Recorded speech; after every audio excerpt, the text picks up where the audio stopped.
अस्सलाम वालेकुम नाज़रीन, सौराब खताब से मुखातिब है। 75 सालों में पाकिस्तान में तजुर्बात किए जाते रहे, इसको वज़ीर आज़म बना दो, उसको वज़ीर आज़म बना दो, ये हुकूमत गिरा दो, वो गिरा दो, इसकी पर्ची निकल आई है, इसे वज़ीर आज़म बना देते हैं। और ये पाकिस्तान के मशहतियों में लिखा हुआ है, पाकिस्तान की पॉलिटिकल साइंस में अगर आपने पढ़ी है तो उसमें वाज़ेह तौर पर लिखा हुआ है, लिहाजा ये मेरी ज़ाती राय नहीं है। आजकल वैसे भी काली गाड़ी देखकर हमारी जान निकल आती है। लेकिन गुज़श्ता जो हालिया तजुर्बा किया गया है शहबाज शरीफ साहब का, ये मेरा पसंदीदा तरीन तजुर्बा है। शहबाज शरीफ साहब मेरे पसंदीदा तरीन वज़ीर आज़म बन गए हैं, चूंकि ये हक और सच की बातचीत करते हैं। ये पूरी दुनिया को मशवरा देते हैं कि पूरी दुनिया का मसाइल का हल सिर्फ एक है कि आपने आम चूपने हैं। अगर आप आम चूप रहे हैं तो आप बिल्कुल खुश रहेंगे, जबरदस्त रहेंगे, कोई मसाइल नहीं होंगे, कुछ भी नहीं होगा। पाकिस्तान का भी कोई इतना बड़ा मसला नहीं है, अगर आप आम चूपते रहे, इसी तरह से आप चलते रहेंगे। शहबाज साहब ने तुर्की के अंदर जाकर उर्दगान और उनकी बेगम को वाजे तौर पर आम दिए थे और उन्हें मशवरा भी दिया था कि ये पेटियां आपस में तकसीम करके खाना, यानी आपस में लड़ना नहीं है। यानी पता नहीं शहबाज साहब को क्यों लगा था कि ये बाद में आमों के ऊपर आपस में लड़ेंगे, और मशवरा दिया था कि आधे आम आप खाना, आधे आप आम खाना। तो लिहाजा ये शहबाज साहब की तरफ से पाकिस्तान का तोहफा था। अभी वो वीडियो खत्म नहीं हुई थी, यानी उसका वायरल होना खत्म नहीं हुआ था। तो शहबाज शरीफ साहब जो फ्रांस के अंदर मौजूद है, अभी बर्तानिया चले गए होंगे, इस्लामिक बैंक के डायरेक्टर को ये कह रहे हैं कि I will send you the parcel with the highest quality of mangoes. मैं हाईएस्ट क्वालिटी आला नस्ल के आम आपको भेजूंगा। आपने आम चूपने हैं और आप आम चूपते चूपते आपने पाकिस्तान को याद करना है। और साथ शहबाज साहब ने ऐसे करके उंगली भी दिखाई और आमों का उन्होंने वाजे तौर पर कहा कि मैं आपको आम भेजूंगा, आपने आम खाने। नाज़रीन, दिल दुखा है, यकीन करें शर्मिंदगी हुई है। हम वो लोग हैं जो इस मुल्क के साथ वफादार हैं। यकीन करें तकलीफ होती है, शर्मिंदगी होती है कि दुनिया कहां पर पहुंच गई और हम कहां पर हैं। हमारी फॉरेन पॉलिसी क्या है, हम दुनिया को कैसे डील कर रहे हैं। चार आने हमें कोई नहीं देता, सच्ची बात है। हमारे दोस्त ममालिक अब हमें पैसे नहीं देते, IMF हमारे साथ मुआहदा करने को तैयार नहीं है। इंसानी हुकूक के ऊपर दुनिया हमारे ऊपर चीख रही है, लेकिन समझ नहीं आ रही कि हम कर क्या रहे हैं। ये जो हुकूमत इस वक्त इक्तदार में है, 93 दौरे दुनिया के कर चुकी है। जो हमारे फॉरेन मिनिस्टर साहब हैं, जो दुनिया भर में सीवी जाकर देते हैं, तकरीबन 43 दौरे कर चुके हैं, लेकिन हमें समझ नहीं आई कि हमारी फॉरेन पॉलिसी क्या है, हम करना क्या चाह रहे हैं, हम दुनिया को मैसेज क्या दे रहे हैं। मैं सिर्फ छोटी सी मिसाल आपके सामने रख देता हूं। नरेंद्र मोदी, भारत का वजीर आजम, इस वक्त अमेरिका में है, वो छक्के पर छक्के मार रहा है और उसने सुपर पावर को लिटाकर रख दिया है, यानी अमेरिका को उसने आगे लगाकर रख दिया है। ऐसा इस्तेकबाल, ऐसा इस्तेकबाल कि वो देखकर हम जल बुन गए हैं। ये एक रियलिटी है। इससे पहले किसी भी फॉरेन डिग्नेटरी का अमेरिका के अंदर ऐसा इस्तेकबाल नहीं हुआ जो इस वक्त नरेंद्र मोदी का हुआ है। कांग्रेस के अंदर मोदी ने जाकर खिताब किया, 15 दफा स्टैंडिंग ओवेशन हुई है। 15 दफा खड़े होकर कांग्रेस के मेंबर्स ने मोदी के लिए तालियां बजाई हैं, उसका सर झुकाया है।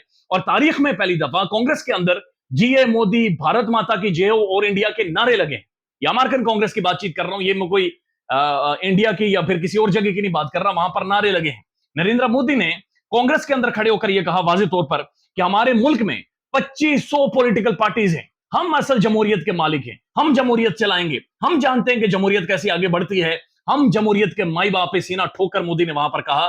और हम इस मुल्क के अंदर पूरा तड़ लगा रहे हैं, पूरी कोशिश कर रहे हैं कि मकबूल तरीन पॉलिटिकल पार्टी को किसी तरह से दबा दे, एक और लीडर को साइड लाइन कर दे, एक और लीडर को माइनस करवा दे, इसकी पॉलिटिकल पार्टी को खत्म कर दो, इसके कारकुनों को इतना मारो, इतनी नाक इनकी रगड़वाओ कि ये सियासत का नाम न लें। और मोदी ने वहां पर छाती ठोक कर कहा कि 2500 हमारे पास पॉलिटिकल पार्टीज हैं, हम जानते हैं कि दुनिया की डेमोक्रेसी क्या होती है। मोदी ने वहां पर जाकर गिनवाया कि जनाब हमारी इतनी खवातीन हैं, इतनी लाख खवातीन हैं जो हुकूमतों के अंदर मौजूद हैं, इतनी खवातीन हैं जो आला कंपनीज को लीड कर रही हैं, इतनी खवातीन हैं जो बिजनेस कम्युनिटी से ताल्लुक रखती हैं। यकीन करें मैं शर्मिंदा हो रहा था कि पाकिस्तान के अंदर आज सुप्रीम कोर्ट में लिस्ट पेश की गई है कि पाकिस्तान के अंदर कितनी पढ़ी लिखी खवातीन हैं जो सिर्फ एक पॉलिटिकल प्रोटेस्ट करने की वजह से जेलों के अंदर मौजूद है। और कौन कौन से जेलों के अंदर मौजूद हैं, किस किस का दुपट्टा खींचा गया, किस किस के साथ क्या हुआ है, ये एक बड़ा क्वेश्चन मार्क है। उसके बाद मोदी ने मजीद वहां पर कहा, उन्होंने कहा जी आपके पास दो पॉलिटिकल पार्टीज हैं, लिहाजा आप नहीं दुनिया को डिसाइड कर सकते, अब हम करेंगे। मोदी ने कहा दुनिया को इस वक्त रूल कर रही है आर्टिफिशियल इंटेलिजेंस, टेक्नोलॉजी। उन्होंने कहा कि हम टेक्नोलॉजी में आगे बढ़ेंगे, लेकिन दुनिया के लिए नई AI है, यानी आर्टिफिशियल इंटेलिजेंस है, that's AI। America and India हम एक साथ हैं। और उसके बाद व्हाइट हाउस के सामने खिताब, उसके बाद इंडिया के अंदर योगा, बाइडेन के साथ गले लग के मिलना, जफियां वहां पर हाथ मिलाना, स्टैंडिंग ओवेशन, यानी एक पूरा माहौल बन गया है। बिजनेस कम्युनिटी मोदी के साथ मुलाकात पर मुलाकातें कर रही है, बिजी स्केड्यूल नरेंद्र मोदी का चल रहा है। पूरी जो इंडियन डायस्पोरा है, इंडियन कम्युनिटी है, इंडियन लॉबी है वाशिंगटन के अंदर, वो हरकत में आ गई है। जगह जगह पर पोस्टर्स लगे हुए हैं और पूरी दुनिया का मीडिया इस वक्त अमेरिका के अंदर मौजूद है, चूंकि नरेंद्र मोदी वहां पर मौजूद है। ये इंडिया की फॉरेन पॉलिसी है। रशिया को उन्होंने तड़ियां लगाई, पाकिस्तान का नाम नहीं लगाया, लेकिन तड़ियां लगाई, आंखें दिखाई पूरी दुनिया को। रूस को कहा कि जनाब जंग से अब मामला आगे नहीं बढ़ेंगे, मैं आपको समझाऊंगा कि मामला कैसे आगे बढ़ेंगे। तकरीबन एक आप ये कह सकते हैं कि एक ऐसा टूर हुआ है, इससे पहले भी मोदी ने 3 टूर्स किए हैं, लेकिन इस दफा जो कॉन्फिडेंस था, जो करिश्मा था, जो आंखें मोदी ने दिखाई हैं, जिस लेवल पर मोदी गए हैं, इससे पहले कोई नहीं गया। ये बात बड़ी क्लियर हो रही है और एस्टेब्लिश कर रही है कि नरेंद्र मोदी साउथ एशिया का एक बहुत तगड़ा लीडर बनकर सामने आ रहा है, और ये बहुत खतरनाक है पाकिस्तान के लिए। यानी आप अंदाजा लगाएं मकबूजा कश्मीर में मोदी क्या कर रहा है। मणिपुर में अभी तक मेरे ख्याल में 40 दिनों के बाद कर्फ्यू खत्म हुआ है, लेकिन इसके बावजूद भी वो दुनिया को आंखें दिखा रहा है, वो दुनिया के सामने छाती चौड़ी करके खड़ा है। वो रूस से तेल भी लेता है और उसकी दोस्ती यारी अमेरिका के साथ भी है। वो नेटो के दोस्त सबके साथ भी वो गले मिलता है, उनके साथ भी यानी हंसता है खेलता रोटी शोटी खाता है। लेकिन हम दुनिया को मशवरा दे रहे हैं कि आम चुप हो, हमें कोई पता नहीं हमारी फॉरेन पॉलिसी क्या है। हम दुनिया में ह्यूमन राइट्स के ऊपर लड़ रहे हैं। हम पाकिस्तान के अंदर हमारी जजेस बैठकर एक चीज के ऊपर फैसला नहीं कर रहे कि मिलिट्री कोर्ट्स होनी चाहिए या नहीं होनी चाहिए। मेरे मुल्क के साफी गायब हैं, मेरे मुल्क के अंदर लोग उठाए जा रहे हैं, मेरे मुल्क के अंदर खौफ है, मेरे मुल्क के अंदर लोगों को तड़ियां लगाई जा रही हैं, मेरे मुल्क के अंदर गुर्बत की यह शरह है कि तकरीबन 300 लोग कश्ती में डूबकर मर गए हैं कि उनके पास रोजगार नहीं था। It's a high time to think.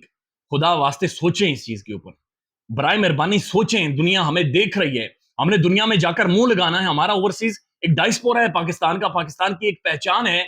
बराए मेहरबानी जाकर यूट्यूब पर सिर्फ सर्च करें कि मोदी को किस तरह से वेलकम किया गया है। बराए मेहरबानी देखें, हम एक डेमोक्रेटिक स्टेट हैं।